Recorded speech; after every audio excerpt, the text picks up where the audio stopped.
sëñ Adama Mboup mi doon def discours français bi waaye suñu présidente ànd sàmm jikko yi femme Adja Ndeye Diop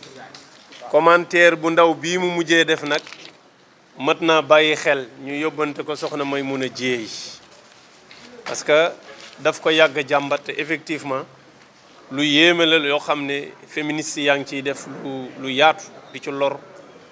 ay nit waaye di ci yàq ay valeur gannaaw bi ñu jaajëfalee presse bi ñu ngi leen di tënkalaat di leen wax ne ànd sàmm jikko yi day wax ne bu sañoon li ko gënal mooy mbir mi du nekk proposition de loi mais day nekk projet de loi au lieu ñuy dem assemblée di ko yóbbu li nu gënal mooy mu jógee palais looloo taxoon ñu wax ne ñi ngi bind lettre d'audience pour sàkku ci président toog ak moom pour ñoom ñu porter loi bi dugal ko benn moo gën a gaaw ñaareel bi ci des mooy seen ndam parce que ñoo ko diggee woon waaye buñ ko defee proposition rek du lu ñu gënal li ñu gënaloon mooy defoon nañ proposition jàllul defaat nañ ko jàllul tey ñi ñu ko jigoon ñoo nekk au pouvoir moo tax ñu wax ne ñun bu ñu sañoon li ñu gënal mooy projet lay nekk mais du nekk proposition te pour mu nekk projet mooy dañ koy teg ci loxo président de la république moom mu jël ko jox ko ay député ñu voté ko mu jàll ni lettre ci poste loolu buñ ko mënul am nag ñun ci lañ koy door a jël dem jaarale ko ci député def benn proposition de loi te loolu xam ngeen ne procédure boobu mooy gën a gudd par rapport ak bu ko président yónnee woon assemblée. loolu tamit moo taxoon ñu ngi koy leeralaat fii di sàkku ci président de la république mu jël lii engagement dégg nañ ko bitim réew dama xamatul Canada la wala États-Unis ci daje yu mag yooyu ñu wane fa ay kàddoom mu jël engagement ne moom su askanam laajee ñu criminaliser ngóor jigéen da koy def ñu ngi koy fàttali ne ko ñu ngi koy sàkku soxla nañu ko ñu ngi soxla mu def benn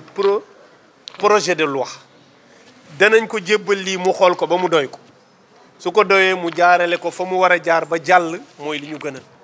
su mënul jàllit foofu ci moom ñu dem jaarale ko assemblée nationale waaye tëbuñ ne duñ ko jaarale ci premier ministre bi nga xam ne moo jëloon engagement bi daan ci bokk mënuñu ko jéggi li ñu wax sànq mooy mbir mu nekk boo koy def jaaral ca buntu ba dañu ñu leen jaajëfal de ci engagement bi ñu am ci combat bu mel nii waaye li ñuy gën a neex mooy ñu dem ba yeggale ko ak jàmm ñu ne leen jërë ngeen jëf matal ngeen seen yéene kon ñi ngi fàttaliwaat premier ministre Ousmane Sonko ak président Bassirou Diomaye Diakhar Faye ne leen projet de loi de la ñu bëgg ci wàllu nguur jigéen bu mënee nekk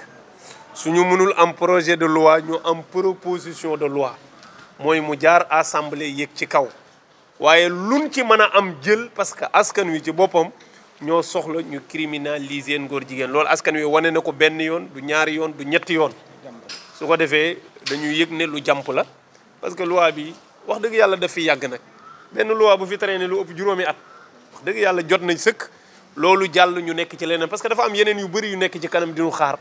su ko defee ñi ngi jaajëfal ñëpp jaajëfal président assemblée ci dalal gi ni ko Adja waxee ak yaatal gi koo xam ne sa audience mënoon nañ ko fixé ci 15 minutes ci 20 minutes ndax bëri ñu toppoon suñu ginnaaw di xaar ñu lekk seen heure audience yëpp lu ëpp 2 heures de temps loolu dañ jàppoon ne da doon wane intéressant wu mbir mi kon loolu tamit ñu ngi ko ciy jaajëfal presse bi jaajëfal askan wi salaamu aleykum wa rahmatullahi wa barakaatu.